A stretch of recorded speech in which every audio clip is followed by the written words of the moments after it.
Ambassador Zekthar's tentacles writhed nervously as he stood before the Galactic Council's ornate chamber. The crystalline walls reflected the bioluminescent patterns of a dozen species, each more dismissive than the last. He had requested this emergency session 3 cycles ago, and still, none seemed to grasp the gravity of his warning. "Honored Council," Zekthar began, his voice translator crackling with urgency.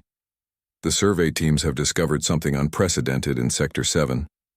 A species that evolved on what can only be classified as a Class 12 death world. Counselor Vexani, a towering insectoid with gossamer wings, clicked her mandibles in what passed for laughter among her kind. Death world? Zekthar, your people see danger in flowering meadows. What could possibly—" "Please," Zekthar interrupted, a breach of protocol that sent ripples of shock through the chamber. "Their planet has weather systems that can level continents, tectonic activity that reshapes land masses, predators with enough bite force to crush starship hulls. And that's not even considering the microscopic threats, diseases that evolve faster than our best medical AI can adapt. The Council's prime speaker, an ethereal being of pure energy contained within a shimmering force field, pulsed with amusement. And this species survived. How exactly? Surely they must be massive, armored behemoths to endure such conditions." "That's just it," Zekthar said, his translator struggling with the tremor in his voice. "They're small, fragile. No natural weapons, no thick hide, no venom sacs. By all accounts, they should have gone extinct millennia ago." A wave of chittering laughter filled the chamber.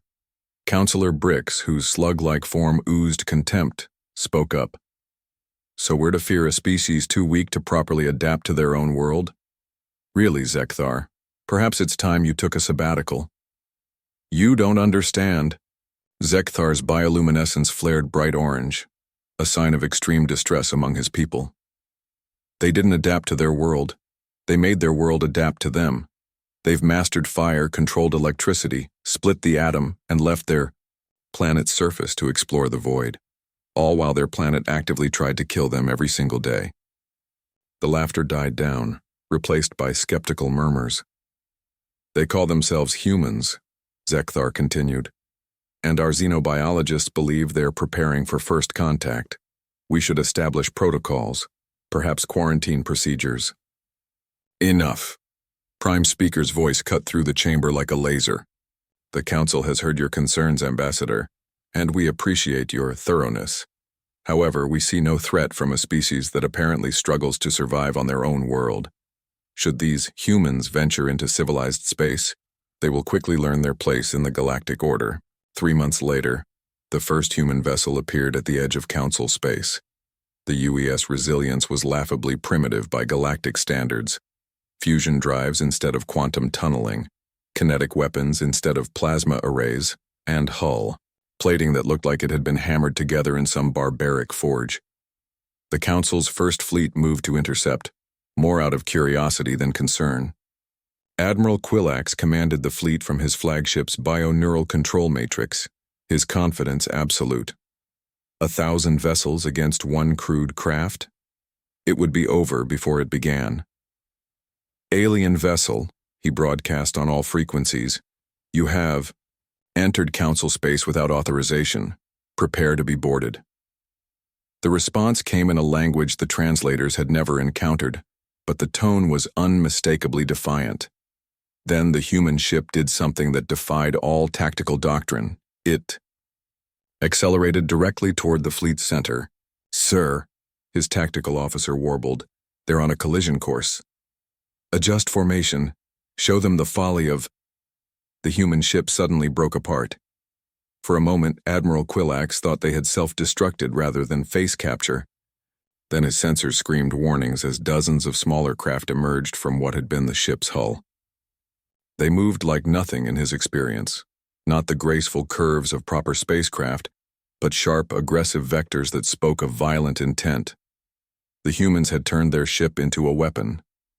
The Council fleet scattered as the human fighters, launched from inside their vessel like some ancient predator disgorging its young, tore through their formations. These weren't precision instruments of civilized warfare. They were crude, brutal, and utterly effective. The humans flew like their homeworld had taught them, assuming everything was trying to kill them and responding with overwhelming violence. Within hours, the first fleet was in full retreat. Within days, the news had spread across the galaxy. Within weeks, 3 more human vessels had appeared at different border zones, each one announcing humanity's arrival, not with diplomatic overtures, but with demonstrations of their willingness to fight anything, anywhere, at any time. Emergency. Council sessions were called. Panic spread through civilized space as reports filtered in of these Deathworlders and their incomprehensible approach to problem-solving. Where other species sought to minimize risk, humans seemed to embrace it. Where others built safe, redundant systems, humans built things designed to work under the worst possible conditions. Zekthar stood once again before the council, but this time no one was laughing. "The humans have sent a message," he announced, his translator steady now. "They wish to establish formal diplomatic relations. They're offering technology exchanges, cultural exchanges, and mutual defense agreements." Prime Speaker's energy field flickered nervously. "And if we refuse?" Zekthar's bioluminescence shifted to a deep, warning red. "They didn't say, but their message concluded with what our linguists believe is a human proverb: speak softly and carry a big stick. Our analysts are still trying to determine what stick means in this context, but given what we've observed..." He paused, letting the implications settle. "I recommend we accept their offer." The vote was unanimous. As the session concluded, Councillor Vexani approached Zekthar privately. "How did you know?" she asked. "How did you know they would be so formidable?" Zekthar's tentacles curled in what his species considered a smile. "Because any species that survives a death world doesn't do so by being weak. They do it by being more dangerous than everything trying to kill them." In the depths of space, humanity's ships continued their steady advance into the galaxy, carrying with them the lessons of a world that had tried for millions of years to destroy them, and had only made them stronger.